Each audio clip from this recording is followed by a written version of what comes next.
Woo, everyone, we are at chapter 200. I can't believe it. 200 chapters of Dr. Stone, well deserved. The mangaka deserves, a pat on the back, all the claps in the world. It takes a lot. It takes a lot for a series to make it to 200.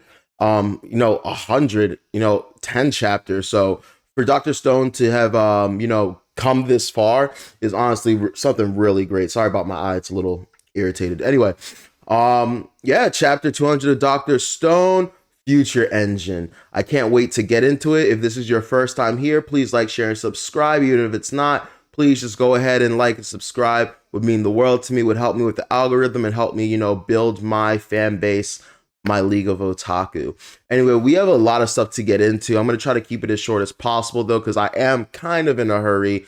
I've been debating because I like doing videos on Friday. I love doing One Piece, My Hero, and Dr. Stone on Friday. First come, first serve. I get to put my videos out there and hopefully, get some more viewership. However, for whatever reason, the site I get Dr. Stone from is pretty unreliable. It doesn't always come out on Fridays. Also, last week I had an issue with the translation. I just felt like it read a little sloppily, and then I was kind of giving like poor information. So I'm debating right now whether I want to keep doing videos on Friday for Dr. Stone, or maybe just say F it and do it Sunday. But man, I really don't want to give up that like early access kind of, traffic. But anyway, without further ado, let's get into it.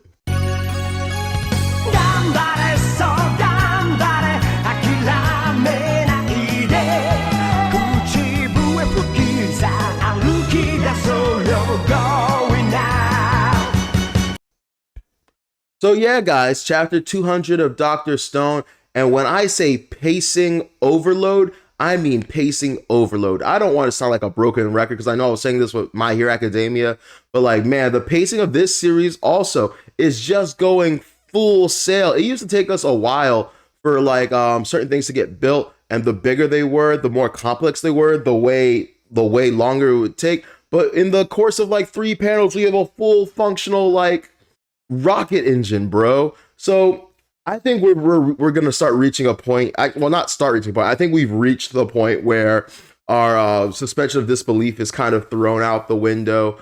I think it's time to fully embrace this series for what it is, and it's a shonen manga at the end of the day.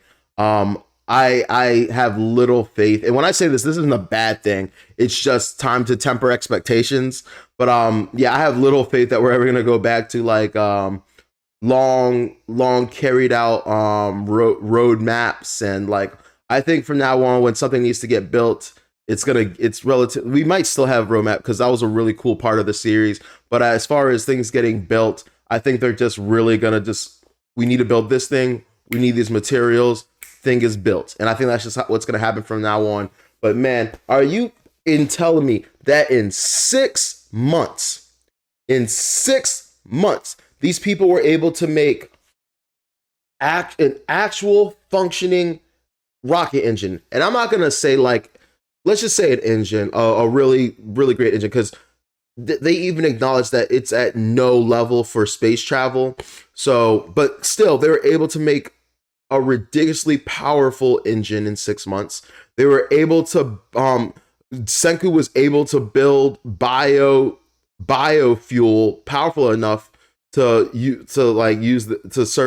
fuel this jet engine in 6 months, which, by the way, I kind of really want to do a lot of deep dive research into that. I can't wait till, I get my friends together and we can try to cover that, because all I know about biofuel, I really feel like it takes a lot longer to like make that in 6 months, especially like, I don't know, man. I'm just saying, you got like 2 geniuses and like a small, like with two geniuses, 2 somewhat science adepts, and like a work crew of 12 people. You were able to make an engine, biofuel, and a huge, like pretty much what seems the size of like an aircraft carrier.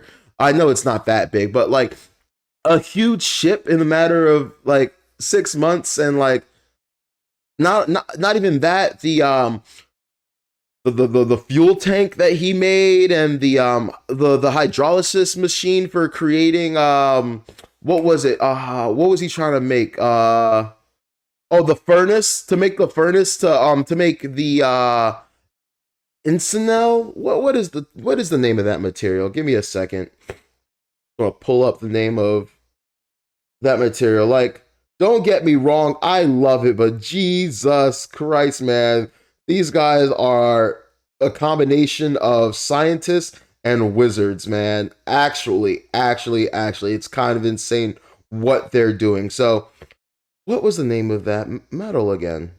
Oh, turns out I was right. The name of the metal is Inconel. I could be butchering it. I apologize. I really was kind of I really took it in and was really endeared by the fact that Crone was kind of having this kind of not epiphany, but like this deep respect and euphoria and love for science. And like, he is how I feel about science. Like, it's crazy how with an understanding of science, like, the whole world is at your disposal if you know what to look for and the right applications. And for him, someone who's lived in this stone world, when it comes to this stone world, he's a vet. The only person that outranks him probably is Kaseki, because he's much older. But like, he's been living in this stone world. He's been living in this world without science. Well, technically, he had his own science, but at the time, he didn't know what he was doing. It was equivalent to like, the stone men discovering fire. Like, oh, if we rub two sticks together, we get fire. How does that happen? I don't know, but all I know is the end result, and that's okay with me. So he had the rare raw bones for it, but not like the necessary knowledge and information to utilize his intellect and intelligence until he met Senku. And so I just love how ever since he met Senku, he's owed his whole scientific life to Senku, right? Because essentially like, Chrome is a displaced scientist, and I wonder if he's going to be related in some way to Senku or whatever. But once again, never would have had a chance. And but then the moment that he is given the slightest bit of knowledge, I'm not going to sit here and say he's smarter than Senku, but I do think he's clever. I do think he might be more clever. He might be more creative. We've seen the fact that this kid who knows nothing about the modern, or I should say the former modern society, was able to rebuild things from imagination alone. Like, concepts that he had never heard of or like understood or seen, he was able to come out of. And I think that is going to play a big part in the future of the series. But anyway, going back to it, we are just full steam ahead. Mineral City, I believe it's called, Stone City, or whatever you want to have it. Pretty much all set. The new Perseus looks chef's kiss, amazing. The new jet, perfect, amazing. They are ready to go. What's it called? They went from four knots on 300 horsepower to 20 knots at like 10,000. So they are flying right now. And so basically what they decide to do is break up all the science team members into different squads. And I don't know about you, but I decided to look into like the exact, like, who's doing what. And I completely agree with Xenos' team. Oh, by the way, speaking of Xenos, did anyone see the Xenos Bucks? These guys are living life so lavish right now that this man they found time to make coffee. So that's funny to me. I'm assuming that might not be too hard. They had the geography chick, so she maybe was able to find, if not cocoa beans or whatever, or whatever, like whatever you need for coffee or whatever their variation of coffee is, she might have found something that naturally contains caffeine, and they're able to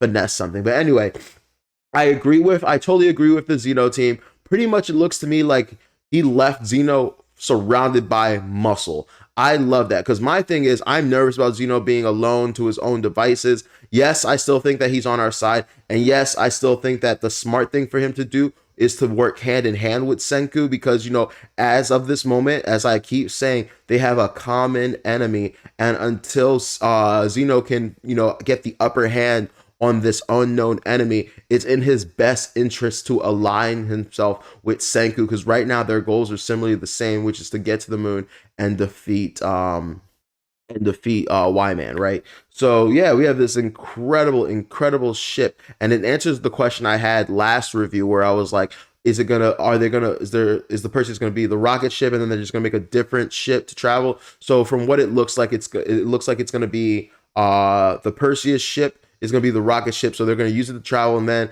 at the end they're gonna probably deconstruct it and reconstruct it as a spacecraft. So once again, Perseus is gonna just have to go through many evolutions and forms and whatnot. Um, what was I saying about the teams though? Back to the team. Sorry, segue tangents.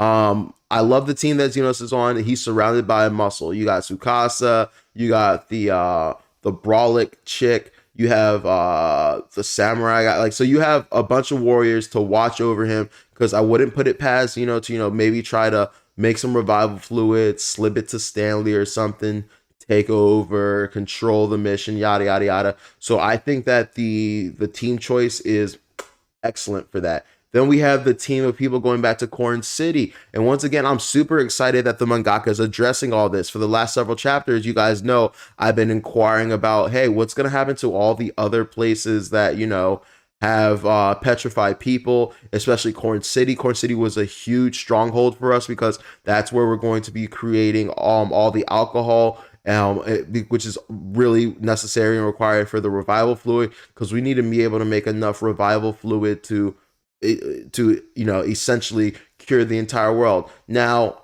I'm gonna take that with a grain of salt. I'm hoping that that once they get to the moon and they find out more about the science, that there is some kind of mechanism that's way easier to revive everyone than that. But at the end of the day, it's good to have a plan A. Or would this be the backup plan in this case? Not quite sure, but I'm okay. I do think Cord City is a very important stronghold to have. I do think the people there are good to have. And if you notice that it's going to be Luna and a bunch of the other people that were original citizens of Corn City, I don't think that's by accident. I really do think that the teams are split for a purpose. Xenos' team is split with people that will take him the fuck out if he acts up. I think that the Corn City team is full of people that are gonna garner and instill faith and trust in the Corn City people, because as you saw, they were still loyal to Xeno. So I wonder who when they revive everyone, how that situation is gonna go, because they don't have a lot of fighters, so that's nerve wracking. But the black dude, I forgot what he was, the mechanic or whatever, the engineer, he seemed like a really nice guy. He just seemed like he was loyal, so maybe they can talk to him, reason with him.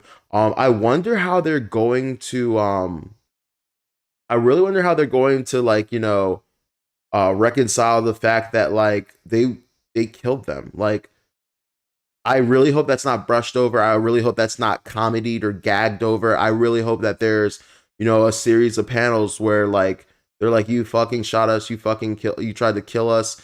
Some of them are having existential crises. Like, I swear I was dead. I thought I was dead, yada yada. I hope what's his name gets his hand reconnected. It shouldn't be a problem. We've all seen that as long as you reconnect stuff before the petrification, it comes back. Because, bro, I would cry. I would cry if the watch craftsman, Joel, I think that's his name, right, Joel? If he lost his arm, because as you can tell, to a craftsman, their hands are their lives. It's their livelihood. It's their work. It's what they take pride in.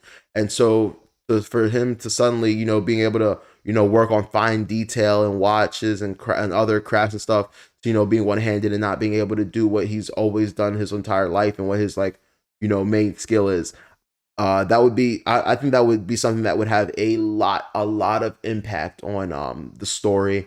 I doubt it, once again, because we've already been shown that things can be reconnected and whatnot. But once again, still think it would be a really good dynamic to dynamic to have. Anyway, to finish off this review, because it's a pretty straightforward chapter, I'm not gonna lie. The only thing to really get into is the science of it, and honestly, a lot of it went over my head. From the gas tank they made, that was kind of I didn't know that, by the way.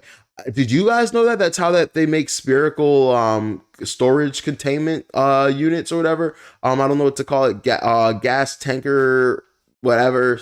I had no clue that that's how it was made. I think that's ingenious. I'm learning, that's the really, I think in my opinion, that's the big appeal of Dr. Stone. The fact that you go into this series And while you're intrigued in the story and all this stuff, you're secretly being taught and explained really advanced. This is really advanced science. Like I said, I used to be a bio major. I've taken chemistry, and this is all stuff we went over. And so this stuff is like really advanced. And the fact that they just casually explain it to you on a surface level, still enough for you to respect and appreciate what they're doing, I think is phenomenal. The furnace that Xenos made out of the metal they found.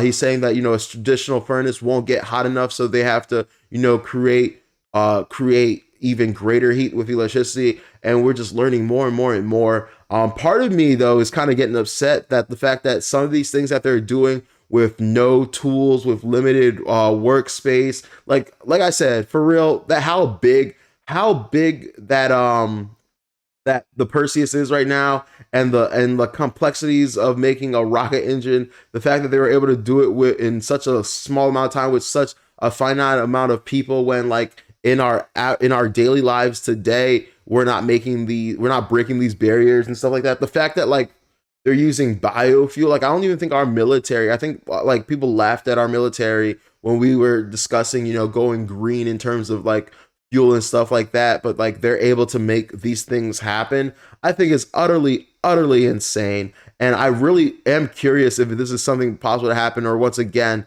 shown in anime liberties, shown in manga liberties. But like, it's really cool, and it makes me, and I do think that this series, if it gets enough hype and traction, will maybe start bringing to light a wave of scientists in the future. Like I really do think that like if young kids get into this and see like how cool and amazing science could be, I think they'll be like Chrome, like just how Chrome was like, I can't believe that this whole time under our feet, like we've made all these things we made with rocks. Like I know it's a little bit more complicated than that, obviously, duh. But the fact that he's like, bro, we made all this with rocks that's just been chilling. It's been here forever. I had no clue. Like anyone else had no clue.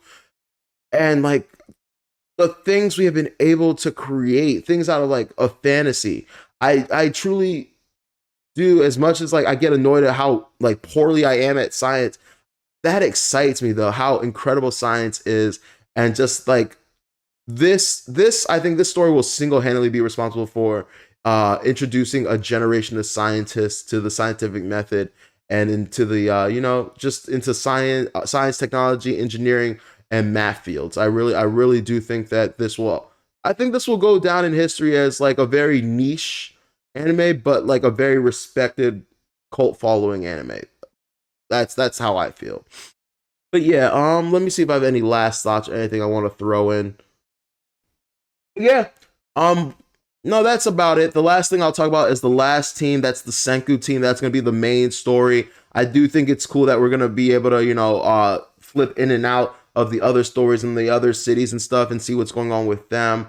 But, Senku's going to go with Ryuga the pilot. He's going to go with Jin the manipulator. He's going to go with Chrome, Soika, Kohaku, Kaseki. So basically everyone on the not archaeology, geography chick. So he's gonna go with everyone that he's gonna possibly need to find whatever materials he needs. He's gonna have Kaseki to build stuff. He's gonna have Chrome and Sueka as like kind of second and third brains. Sueka right now, if I had to like break it down, I would say like Sueka's like a high school, like probably like a middle school to high school science student. You have Chrome that I would say is like in college of science, and then you have Senku, who's like professor slash like a world renowned scientist.